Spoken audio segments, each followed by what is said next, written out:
जब मैंने घूंघट की आड़ में से देखा कि मेरा दूल्हा कौन है तो मैं देखती रह गई कि मेरे माँ बाप ने मेरे साथ ये क्या करा। अस्सलाम वालेकुम माय यूट्यूब फैमिली, कैसे हैं आप सब? उम्मीद करती हूँ ठीक होंगे। मैं भी आप सबकी दुआओं के साथ में ठीक हूँ। कभी कभी लड़की होना एक बोझ बन जाता है माँ बाप के लिए, जबकि घर के अंदर गरीबी हो। उस टाइम पे लड़की एक बोझ ही तो लगती है माँ बाप को। बस ये सोचते हैं किसी तरीके से इससे हम पीछा छुड़वा लें और किसी के भी साथ हम इसे बांध दें ताकि हमारा फ़र्ज़ तो पूरा हो जाए। बाकी आगे इसकी किस्मत के हवाले हमें छोड़ दिया जाता है और हम भी किस्मत के हवाले चले जाते हैं उस घर में जहाँ हमारी कोई इज़्ज़त नहीं होती। जिस घर में ज़्यादा लड़कियाँ होती हैं उस घर की कोई इज़्ज़त नहीं करता, कोई कदर नहीं करता, यहाँ तक कि उसके माँ बाप को भी कोई इज़्ज़त की नज़र से नहीं देखता। यही सोचता है कि बेटियों की माँ है, क्या इज़्ज़त देनी। लेकिन ये नहीं पता कल को यही बेटियाँ काम आएंगी। कुछ इसी तरीके से ये कहानी है मेरी। गरीब घर में जन्मी थी, वैसे भी गांव का माहौल था। 13 साल की उम्र में लड़कियों की शादियां हो जाया करती थी। मैं तो फिर भी 15-16 साल की हो चुकी थी। एक दिन हमारे गांव के अंदर एक बारात आई और उसमें जैसे कि लड़के सब आया करते हैं इसी तरीके से सब आए और हम भी गए हुए थे। बारातियों को देख देख के मैं भी बहुत हंस रही थी, किसी के मजाक उड़ा रही थी तो किसी को अच्छा कह रही थी तो किसी को बुरा। ये उम्र होती है इसी तरीके से। वहाँ एक मोटा सा आदमी बैठा था और उसका पेट काफ़ी बड़ा था और ऐसा लग रहा था जैसे 4-5 बच्चों का बाप हो। मेरी हंसी रुक नहीं रही थी क्योंकि उसका पेट इस तरीके से निकला हुआ था जैसे शर्ट का बटन अभी बाहर निकल जाएगा। लड़कियों के अंदर अक्सर आदत होती है हंसी मजाक करने की। मैं भी ऐसी हंसी मजाक कर रही थी। कहीं ना कहीं उसने मेरी बात को सुन लिया और फिर उसने उस बात को दिल में रख लिया। शादी तो गुजर गई, मुझे नहीं पता था कि मेरी किस्मत में आगे क्या होने वाला है। कुछ ही दिनों के बाद मेरा एक रिश्ता आया। गरीबी के हालात में जब रिश्ते आते हैं तो माँ बाप शुक्राना अदा करते हैं। मेरे माँ बाप ने भी शुक्राना अदा करा। यही नहीं देखा कि उनके घर के क्या हालात है क्या नहीं है, बस रिश्ता आते ही मेरे माँ बाप खुश हो गए और उन्होंने मेरी बात पक्की कर दी। जब भी उन्होंने मुझे अंगूठी पहना दी, कुछ रस्में अदा कर दी और हाथों हाथ तारीख भी तय कर दी कि इस महीने के हम उस तारीख को आ जाएंगे और शादी कर देंगे। मेरे माँ बाप तो खुश हो गए, लेकिन साथ में मेरे माँ बाप ने ये भी कहा कि हमारे पास देने को दहेज नहीं है, तो हम तुम्हें सिर्फ लड़की ही मिलेगी। हमारे घर के अंदर इतने कुछ हालात अच्छे नहीं हैं। उसकी माँ बोली कि हमें सिर्फ लड़की चाहिए। माँ देखने में भी बहुत तेज़ लग रही थी, लेकिन बस किस्मत होती है, माँ बाप के आगे मैं कुछ नहीं कह सकती थी, चुप रह गई। क्योंकि उसी टाइम पे उसने बैठ करके 2-3 बातें ऐसी कह दी थी जो दिल को चुभ रही थी। गरीबी के हालात में अगर कोई लड़की को ले जाता है तो वही बहुत कुछ होता है, वैसे इन्हें थोड़ा बहुत तो देना चाहिए। कुछ इस तरीके से बातें चल रही थी और मैं चुप रही। मैंने उनके जाने के बाद अपनी अम्मी से भी कहा। मेरी अम्मी ने कहा कि ऐसे ही कहते हैं, जितना हमसे बन पड़ेगा हम दे देंगे। थोड़ा बहुत अम्मी ने सामान लेके रखा था मेरे लिए, थोड़ा बहुत आस पड़ोस वालों ने दे दिया और इस तरीके से दहेज का तो इंतज़ाम हो गया। लेकिन बारात से 2 दिन पहले लड़के वाले आए और उन्होंने कहा कि हम बारात लेकर आएंगे, सिर्फ हमें खाना चाहिए और वो भी अच्छा वाला। मेरे माँ बाप के हालात बहुत अच्छे नहीं थे। मेरे माँ बाप ने ये कहा कि कम बाराती लाओगे तो अच्छा खाना मिलेगा, ज़्यादा बाराती लाओगे तो मुझे सोचना पड़ेगा। मैं इतने सारों का नहीं कर सकता क्योंकि मेरी माली हालात आप लोग देख रहे हो। उस टाइम पे तो वो ये कहकर चले गए हम कम बाराती लाएंगे। उसी हिसाब से मेरे माँ बाप ने इंतज़ाम कर दिया। कम में भी उन्होंने 500 बाराती बताए थे हमसे और उसका इंतज़ाम मेरे माँ बाप ने अच्छे से अच्छा करा। 2 बहनों की हमारी शादी थी एक साथ में, दोनों ही बारातों को संभालना था। पहली बहन की जब मेरी बारात आई तो वो हिसाब से लेकर आए क्योंकि वो इज़्ज़तदार थे। जिस टाइम पे मेरी बारात आई उस टाइम पे सब लोग देखते ही रह गए। पहले एक बस आई, सबने सोचा चलो कम बाराती है अच्छा कर देंगे। फिर दूसरी आई, फिर तीसरी आई, फिर बाइकें आने लगी, फिर गाड़ियाँ आने लगी। ऐसे करते करते 1000 आदमी आया। जब हमने उनसे, मेरे पापा ने कहा कि तुम इतने सारे बाराती क्यों लेकर आए हो, तो वो कहने लगे बाराती एक ही बार आते हैं, बार बार थोड़ी ना आते। तुम्हारी देली में वैसे भी तुम कोई दहेज तो दोगे नहीं, तो इनका खाना दाना ही कर दो, हमारी भी इज्जत रह जाएगी, तुम्हारी भी नाक रह जाएगी। मेरे बाबा बहुत ज़्यादा परेशान हो गए और जैसे तैसे उन्होंने जल्दी जल्दी और इंतज़ामात करा। लेकिन इतना इंतज़ाम नहीं हो सकता, 500 में 600 इंतज़ाम हो सकता है, लेकिन 1000 आदमी नहीं रुक सकते। बस मेरी ज़िंदगी वहीं से कुनेट से शुरू हुई।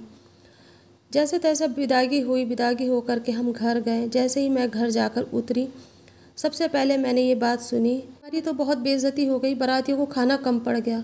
खाना वाकई में कम पड़ गया था क्योंकि इतने सारों का कैसे इंतज़ाम करते। गांव के अंदर इतनी जल्दी इंतज़ाम नहीं होता, शहरों में हो जाता है।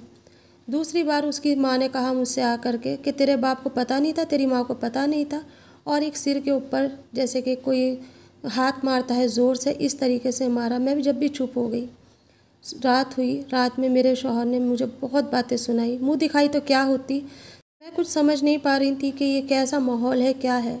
उनके घर के माहौल इतना गंदा था कि बात बात पे गालियाँ देते। अगले दिन वलीमा था, उस दिन भी मेरे साथ यही हुआ।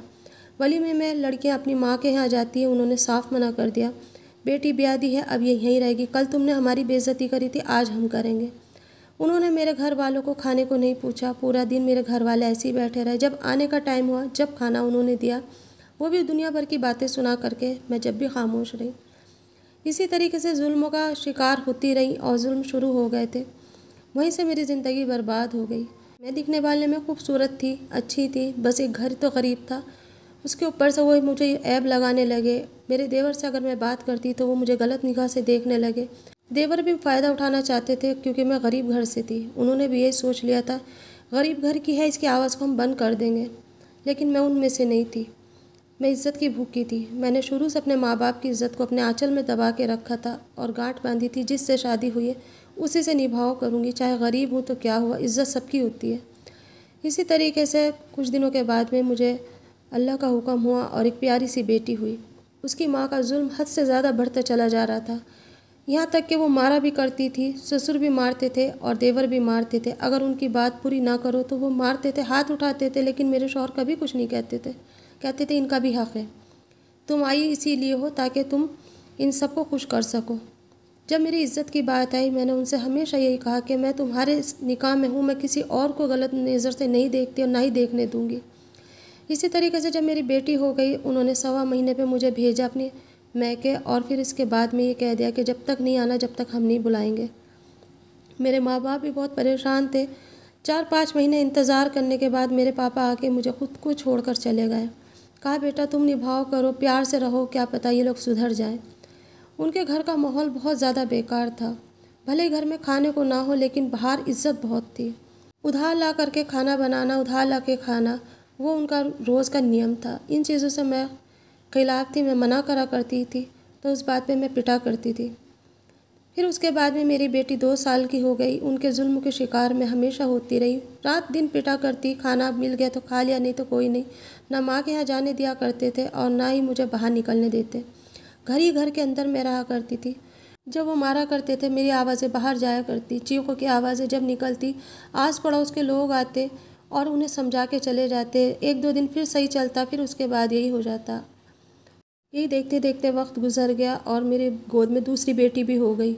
दूसरी बेटी होने के बाद उन्होंने मेरा ज़िंदगी को हराम कर दिया और ये कहा कि इससे पीछा छुड़ाओ, वरना ये लड़कियों का यहाँ पर ढेर लगा देगी जैसे इसकी माँ ने लगा रखा है।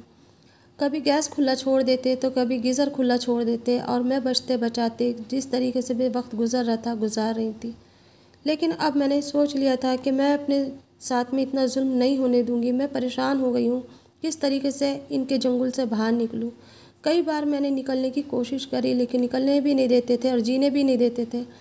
बस ये सोचते थे किसी तरीके से इसको हम मार दें या ये मर जाए और उसके बाद हम अपने लड़के की दूसरी शादी करें। उनकी माँ बार बार यही कहा करती थी कि मैं अपने बेटी की दूसरी शादी करूँगी, ये तो लड़की पैदा करती रहेगी। उस रात मेरे शौहर ने मुझे बहुत मारा, यहाँ तक कि मेरे होठ फाड़ दिया, नाक से खून निकल गया, बाल मेरे नोच लिए, कपड़े मेरे फट गए। जब मैंने देखा कि इनकी हदें ज़्यादा होती चली जा रही और एक दिन ये इसी तरीके से मुझे मार देंगे तो मेरी बच्चों का क्या होगा। बस उस दिन मैंने हिम्मत जुटाई अपने अंदर। जब रात को सब सो गए, मैं चुपके से अपने दोनों बच्चियों को मैंने गोद में लिया, बगैर कोई कपड़ा लिए मैं उस घर से चुपचाप से निकल गई। मेरे पास थोड़े बहुत पैसे थे। मैंने ये सोच लिया था कि अब इस नर्क में कभी नहीं आऊँगी, क्योंकि इतना पिटना, इतना जलील होना हमेशा का मैं अब बर्दाश्त नहीं कर सकती। आखिरकार मैं भी एक इंसान हूँ, 2 बच्चियाँ हैं मेरे साथ। कल को अगर इन्होंने मुझे मार दिया तो मेरी बच्चियों को कौन देखेगा। मेरे हाथ में कोई हुनर नहीं था। मेरी बहन एक दिल्ली रहती थी। मैंने अपनी बहन को कॉल करा और कॉल करके कहा कि बहन मैं यहाँ पर फला जगह पर हूँ, मुझे आकर के तुम यहाँ से ले जाओ, किसी भी तरीके से ले जाओ। मेरा बहनोई आया और मेरा बहनोई आके और वो मुझे अपने घर ले गए। मेरी बहन ने मुझे अपने घर में रखा, फिर पुलिस कंप्लेन करी।